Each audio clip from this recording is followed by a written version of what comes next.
Resuming my discussion from the previous section, in this section I want to begin discussing phase 5 of the Islamic Republic, the 2005 election.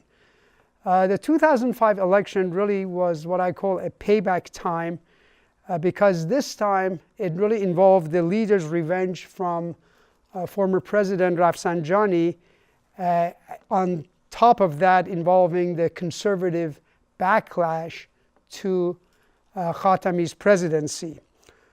Now remember, Rafsanjani's probable role in Khatami's election victory in 1997 and again in 2001 was something that was deeply disturbing to the conservatives. And now Rafsanjani, the former president, was once again eligible to run for the presidency. Now the Constitution of the Islamic Republic forbids a president serving more than 2 consecutive terms. So because of Khatami's presidency, once again the former president Rafsanjani was eligible to run. He was running this time on a reformist platform. Now, in the case of the electoral system in Iran, the presidential electoral system, there is a runoff procedure in case no one obtains absolute majority in the first round, the 50% plus 1. Now, the notable thing about the 2005 election was this. It marked the first time that Iran's presidential election had to go to a runoff phase. Prior to that, all presidential elections were always completed in the first round because somebody got more than absolute majority. So we have now a former president running against Ahmadinejad. Rafsanjani ended up winning the first round with about 21.1% of the votes in the June election of 2005. Ahmadinejad at that time really was considered a dark horse candidate. He was a former mayor of Tehran, but he received 19.4% of the votes, which put him in the second place. I should point out that this was a highly unexpected result because Ahmadinejad was polling in the election was ahead of, not polling, but he was receiving votes ahead of another well-known reformist, the former Speaker of the Parliament by the name of Karoubi, and it was widely believed that he was going to be finishing second. But the dark horse candidate, Ahmadinejad, ended up finishing second with about 2 percentage votes more than Karoubi, who received 17.2% of the vote. So with Ahmadinejad placing second, he could now enter in a runoff against the former president, Hashemi Rafsanjani. Of course, Karoubi, the person who finished third, charged election fraud. And if you looked at the voting patterns for example, in the province of South Khorasan, the results were really highly suspicious. So there was a lot of belief that on the part of people that what was happening was some vote rigging. Be that as it may, the second round was conducted a week later on June 24, 2005. However, that round proved to be a humiliating defeat for the former president Rafsanjani, who up to this point was widely regarded as the second most powerful man in Iran after the leader. Ahmadinejad got 61.7% of the vote to Rafsanjani's 36%. Rafsanjani apparently had been defeated by a 2-to-1, almost a 2-to-1 landslide. So this time it was Rafsanjani's turn to cry foul. So when you look at the outcome of that election, you will see that we have Ahmadinejad winning the presidency, and yet there is basis for Rafsanjani's charge of election fraud. The best way I can illustrate this is by looking at the next slide. What it does is to compare the breakdown of the first and the second round of the election during the 2005. Remember, there were a total of 7 candidates running for the office in the first round. There was Rafsanjani, the pragmatist. There was 3 reformist candidates and 3 conservatives. Rafsanjani, this time around, his position was really closer to the reformist, even though he was considered pragmatist and somewhat conservative. But this time around, he had a number of interviews indicating that he was closer to the reformist because he could sense that the public really wanted a reformist candidate. So in the first round, if you look at the graph, you will see that the reformists received, they're in the blue, they received 57% of the votes if we also include Rafsanjani in that group. The conservatives, by contrast, got only 39% of the votes. If you take Rafsanjani out of the first round tally and just focus on the reformist alone, you will see that the reformist vote was about 36%. Now look at the second round. In the second round, the picture was completely turned around. Conservative Ahmadinejad received nearly 62% of the votes, while the pragmatist / reformist Rafsanjani, who, as I said, politically was closer to the reformists, received only 36% of the votes. In other words, if the election had not been rigged, and assuming that each candidate got all the votes that they had received during the first round, then what you have is Ahmadinejad, in addition to receiving the first round 39% conservative votes, he also received 23% of the votes from the reformists in the second round. That is, in the second round, 2/3 of the reformists opted, if the election results are correct, opted to vote for Ahmadinejad rather than Rafsanjani. It's kind of counterintuitive. So, in essence, only 1/3 of the reformists in the second round ended up voting for the pragmatist Rafsanjani. Therefore, that was the basis for Rafsanjani charging that the result didn't make sense unless they were rigged. In the meantime, Ahmadinejad becomes president, and as he commences his presidency, we need to look at the broader picture in the region. It coincides with the summer of 2005, and the United States was beginning to realize that the Iraq invasion, far from being a cakewalk that Paul Wolfowitz, the Deputy Secretary of Defense, had assumed, or Assistant Secretary of Defense had assumed, was now becoming a quagmire. So, pinned down in Iraq, Iran under Ahmadinejad took on a tougher line toward the United States. Remember, in 2003, Iran was really willing to offer a grand bargain in which everything was up for negotiation, and we rejected that offer, citing that we were too strong to even respond to Iran. Ahmadinejad, citing the lack of reciprocity from the West and the United States during the period that Iran put its nuclear program in suspension by suspending enrichment, resumed a nuclear enrichment program once again. In the meantime, domestically, Ahmadinejad began to really further polarize Iran on the domestic ground.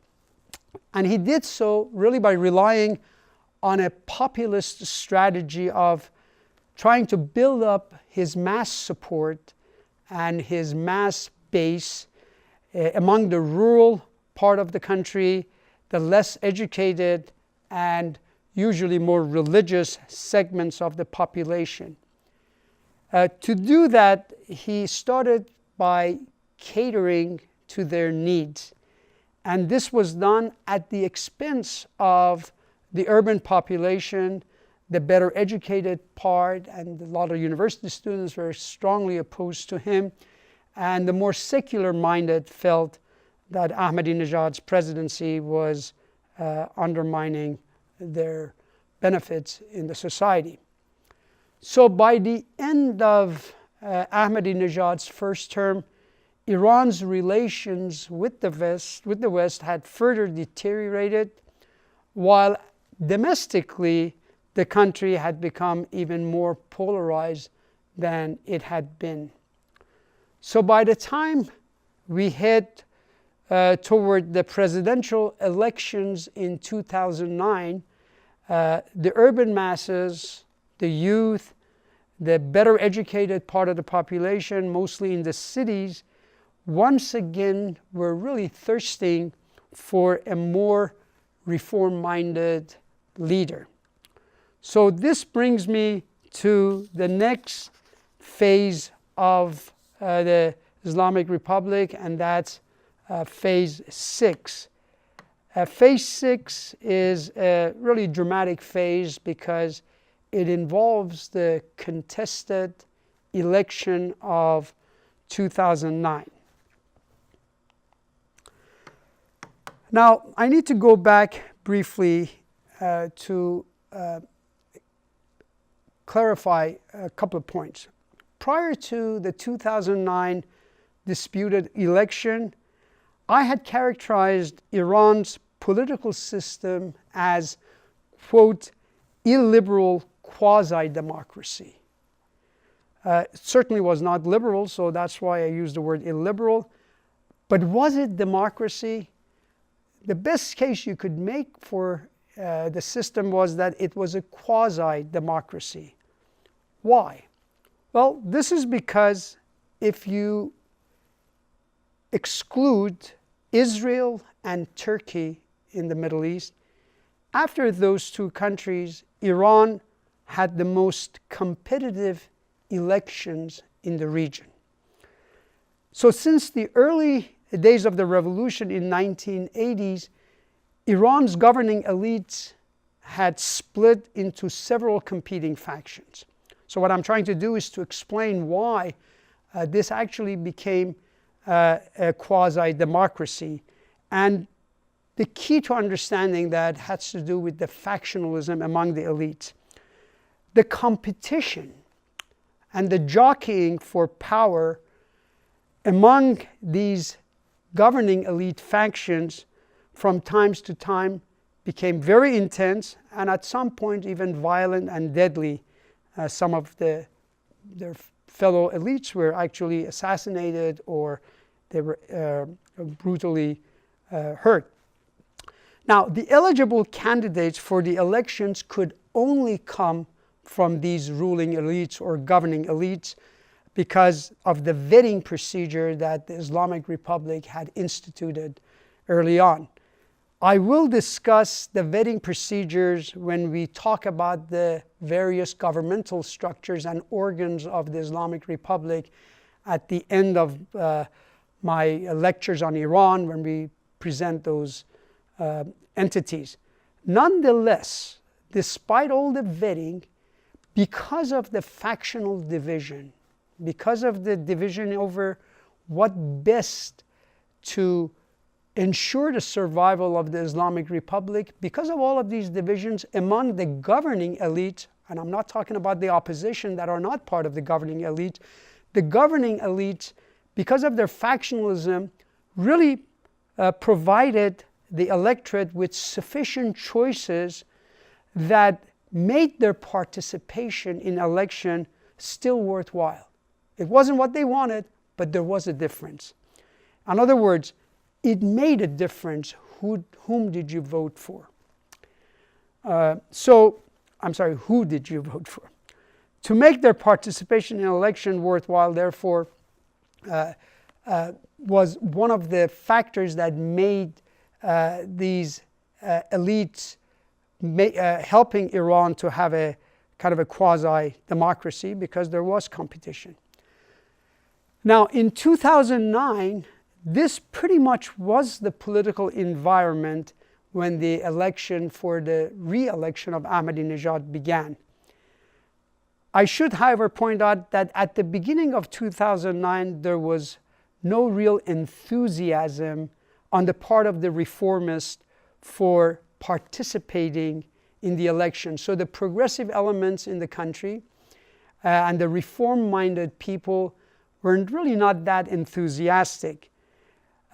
In fact, the expectation of the voter turnout during the 2009 election hovered around 50 to 55%. So up until a couple of months prior to the June election, most people pretty much believed that Ahmadinejad was going to be a shoo-in and he's going to win the election. So hardly anyone seemed to appear to pose a serious challenge to Ahmadinejad. But then, if you recall, former President Khatami, the one who was Iran's president from 1977 to 2005, he hinted at running against Ahmadinejad. After that, we had another individual by the name of Mir Hossein Mousavi. Mr. Mousavi was actually a former prime minister of Iran, and he also decided to challenge Ahmadinejad, he too on a pro-reform platform. Now, a few words about Mr. Mousavi. Mousavi had been Iran's wartime prime minister. Remember the Iran war from 1980 to 1988. And he was serving as a prime minister at the very same time that the current leader, Leader Khamenei, was then serving as Iran's president prior to Ayatollah Khomeini's death and then being subsequently named the leader. So you have the leader who was at the time of the Iran-Iraq war used to be the president, and the prime minister was none other than Mr. Mousavi, who is now becoming a candidate. The leader and Mr. Mousavi frequently clashed around the executive authority and how much power the president versus the prime minister has. Remember, once he became the leader, Khamenei and Rafsanjani together, they eliminated the office of the prime minister and left just the president so that there is a clear line of authority. But before that, there were these clashes. So with Mousavi's candidacy, what happened was former President Khatami withdrew his candidacy and threw his support behind Mr. Mousavi in order to unify the reformist movement. And in so doing, Rafsanjani, the former president who was defeated in first term by Ahmadinejad, he too placed his support for Mr. Mousavi. So now you have two former presidents, Khatami and Rafsanjani, both supporting the candidacy of Mr. Mousavi. Next, something fascinating happened. For the first time in Iran's history, there were a series of live debates, presidential debates, between the two front runners, Ahmadinejad and Mousavi. The Iranians had never seen political debates on among the presidential candidates on their television sets. In these debates, Ahmadinejad launched a no-hold-barred vitriol portraying his opponents among the ruling elites as corrupt, accusing them of committing a number of specific financial crimes, especially against the former president Rafsanjani, who he had defeated earlier, and his son. Iran had not seen anything like this before. The president publicly accusing the rivals within the governing elite with specific charges of embezzlement, grand theft, and corruption. Mousavi also charged Ahmadinejad with gross incompetence, weakening of Iran's economy and power, bringing about enormous diplomatic failing and embarrassment to Iran's foreign relations. The live presidential debates on the state television suddenly became so fascinating that it captivated the entire country. The public was literally mesmerized. These debates made the American presidential candidate debate seem tame by comparison. The leader couldn't have been happy seeing the two members of the governing elite spilling the beans about the Islamic Republic, suggesting rampant corruption in the fiefdom of Islamic Republic. So these debates really served to confirm the belief of suspecting masses that there was a lot of corruption going on in the country, so the leader must have not been very happy.